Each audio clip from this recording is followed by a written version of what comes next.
Assalamualaikum warahmatullahi wabarakatuh. Perkenalkan, nama saya Widanto dari jurusan Teknik Pengendalian Pencemaran Lingkungan, kelas TPPL 2A. Di sini saya akan menjelaskan materi tentang xenobiotik sintetik, pestisida, dan xenobiotik deterjen, mata kuliah toksikologi lingkungan.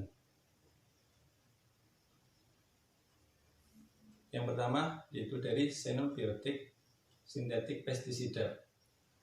Secara bahasa, pestisida yaitu pes yang berarti hama, kemudian side yang berarti membunuh.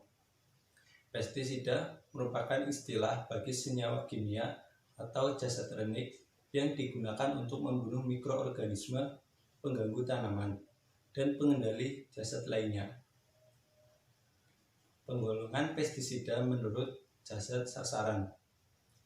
Ada herbisida untuk pengendali herba, yaitu gulma. Insektisida, pengendali insekta untuk serangga. Fungisida, pengendali fungus, yaitu jamur. Rodentisida, pengendali racun hewan pengerat. Nematisida, pengendali nematoda, yaitu cacing. Akarisida, pengendali akarina, tungau. Bakterisida, pengendali bakteri. Moluksida, pengendali moluska. Pisisida itu pengendali ikan. Penggolongan pestisida menurut sifat racunnya dibedakan menjadi dua, yaitu sistemik dan kontak.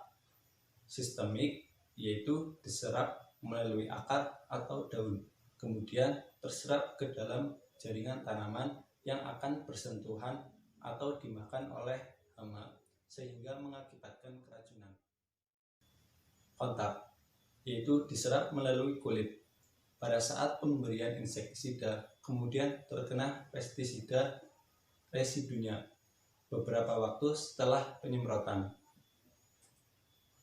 Kemudian cara masuk pestisida ke dalam tubuh organisme yaitu dapat melalui permukaan tubuh seperti kulit, dapat melalui mulut dan saluran pencernaan, dan dapat melalui respirasi ataupun saluran pernafasan. Sifat umum dari pestisida yaitu persisten dalam lingkungan darat dan perairan, menempel pada partikel tanah atau substrat dalam jaringan tumbuhan maupun hewan.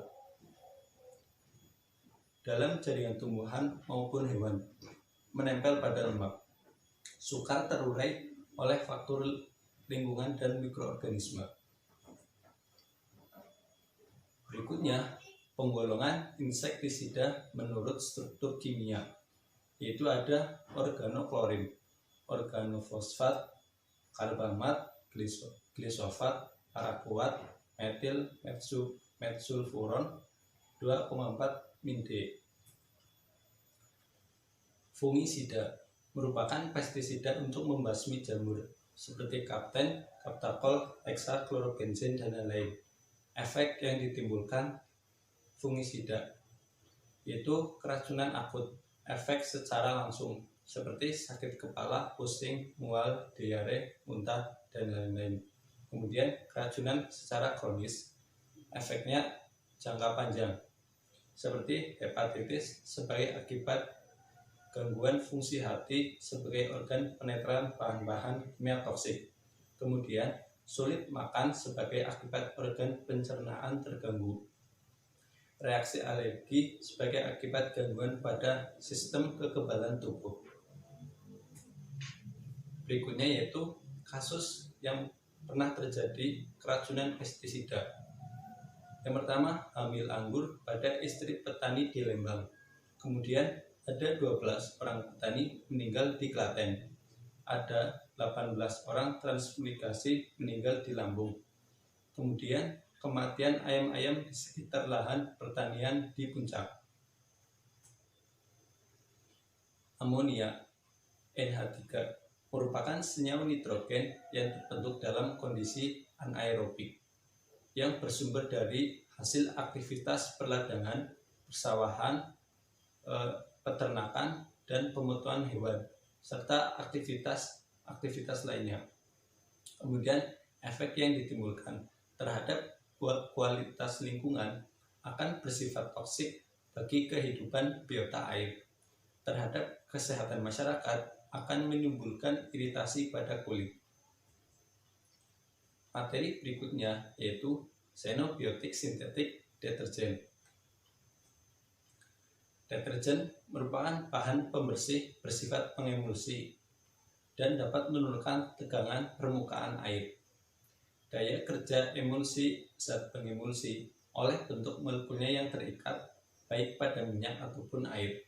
Bila zat pengemulsi tersebut lebih terikat dan larut dalam air, maka molekul minyak lebih mudah masuk ke dalam molekul air sehingga terjadi dispersi minyak dalam air. Berikutnya yaitu jenis-jenis deterjen.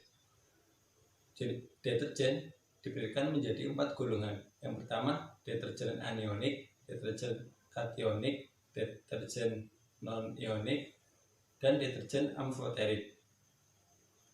Yang pertama, deterjen anionik. Deterjen yang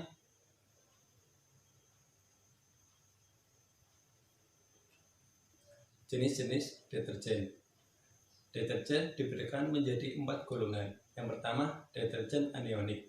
Deterjen yang bagian muatan negatifnya dapat menurunkan tegangan permukaan zat cair. Yang kedua, deterjen kationik, yaitu deterjen yang bagian muatan positifnya dapat menurunkan tegangan permukaan zat cair. Yang ketiga, deterjen non-ionik, yaitu deterjen yang mengandung muatan positif atau negatif dan tidak mudah larut dalam air. Deterjen amfoterik, yaitu deterjen yang mengandung muatan positif atau negatif dan mudah larut dalam air. Aplikasi deterjen. Yang pertama yaitu surfaktan anionik untuk cuci dan pengemulsi. Kemudian surfaktan kationik digunakan untuk softener, flotasi, dan bakterisida. Surfaktan non-ionik digunakan untuk pengemulsi pada suhu rendah. Kemudian surfaktan amfoterik digunakan untuk sampo bayi dan kosmetik. Efek yang ditimbulkan. Tingkatan toksisitas dari yang tinggi sampai terendah yaitu pertama amfoterik, kationik, anionik, dan non-ionik. Dampak terhadap kualitas lingkungan perairan yaitu menghalangi difusi oksigen dari udara akibat adanya busa, menimbulkan kondisi anaerob akibat degradasi bakteri dan meningkatkan kadar BOD dan COD. Dampak terhadap manusia menimbulkan diare akibat pemanfaatan air tanah, dalam hal ini sumur, yang terpolusi sebagai sumber air minum. Kemudian menimbulkan gatal-gatal, hilangnya kelembaban alami pada kulit, terasa kasar dan panas.